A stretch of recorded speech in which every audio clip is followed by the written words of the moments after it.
kita akan belajar bersama tentang gen dan DNA. Kita pelajari dulu tentang gen. Istilah gen pertama kali diperkenalkan oleh Johansen. Nah, gen merupakan satu seri triplet basa nitrogen yang terdapat pada peta DNA. Gen terletak di dalam kromosom, yaitu di suatu tempat khusus yang disebut dengan istilah lokus. Gen memiliki bentuk alternatif lain, ya, yang disebut dengan istilah alel. Gen mampu mengatur seluruh proses metabolisme dan menentukan berbagai ciri atau sifat dari makhluk hidup. Nah, gen ini dapat diwariskan dari orang tua kepada anaknya. Gen biasanya dilambangkan dengan huruf, ya.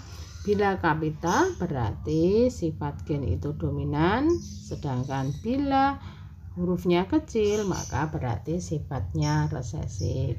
Sebagai contoh, jambu berbuah bulat. Nah, berarti gennya adalah B besar.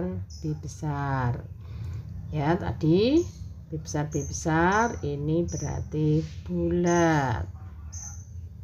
Kalau B kecil berarti keriput.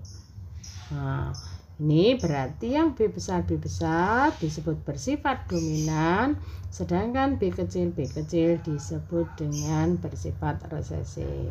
Nah, susunan gen dari makhluk hidup baik B besar atau B kecil ini disebut dengan istilah genotip. Sedangkan sifat yang bisa kita lihat atau yang tampak disebut dengan fenotip. Selanjutnya kita pelajari DNA atau deoksiribonukleik acid yang dalam bahasa Indonesia disebut dengan ADN atau asam deoksiribonukleat. Sebetulnya di dalam tubuh makhluk hidup ada dua macam asam nukleat, yaitu ADN dan ARN. Kita fokus dulu ke ADN atau DNA. DNA membawa informasi genetik, ya. Ini dibutuhkan, ya, informasi yang dibawa oleh DNA ini nanti dibutuhkan dalam proses sintesis protein dan replikasi. Sintesis protein adalah proses penyusunan protein yang nanti oleh makhluk hidup digunakan untuk aktivitas dan pertumbuhan. Sedangkan replikasi merupakan proses perbanyakan DNA. Nah, DNA memiliki dua pita atau disebut juga dengan double helix. Masing-masing pita dihubungkan oleh nukleotida. Nukleotida terdiri dari nukleosida dan fosfat, sedangkan nukleosida terdiri dari gula dan basa nitrogen. Gulanya gula deoksiribosa, sedangkan basa nitrogennya bisa dibedakan menjadi dua, yaitu purin dan pirimidin. Purin ada dua macam, yaitu adenin dan guanin. Begitupun pirimidin ada dua macam, yaitu timin dan sitosin. Basa nitrogen ini selalu berpasangan antara purin dan pirimidin, dan pasangannya selalu tetap. A atau adenin akan berpasangan dengan timin atau T, dan guanin akan berpasangan dengan sitosin. Nah, Pasangannya ini dihubungkan oleh ikatan hidrogen. A dan T dihubungkan oleh 2 molekul hidrogen. Sedangkan G dan S dihubungkan oleh 3 molekul hidrogen. Ini selalu tetap diperhatikan ya.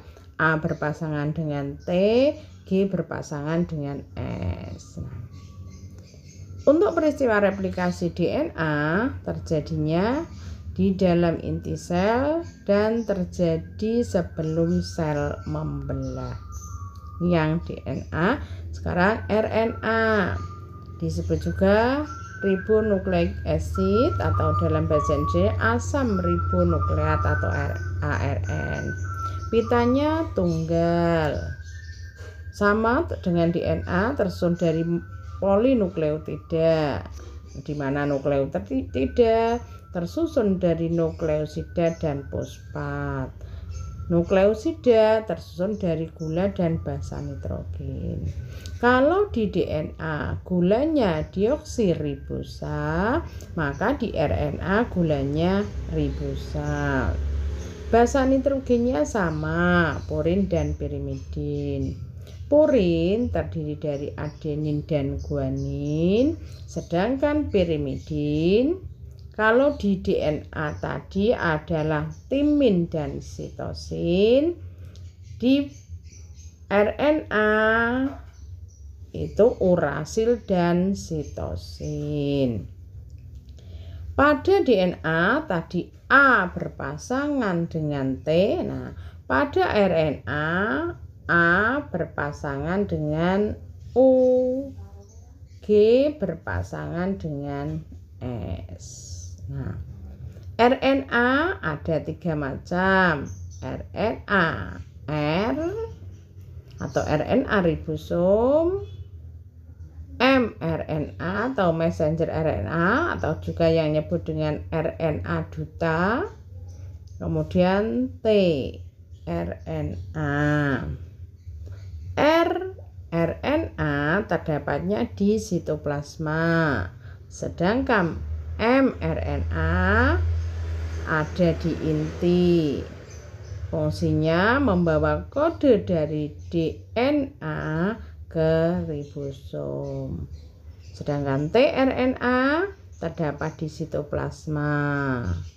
Nah, fungsinya menerjemahkan kodon dari mRNA untuk dibentuk asam amino.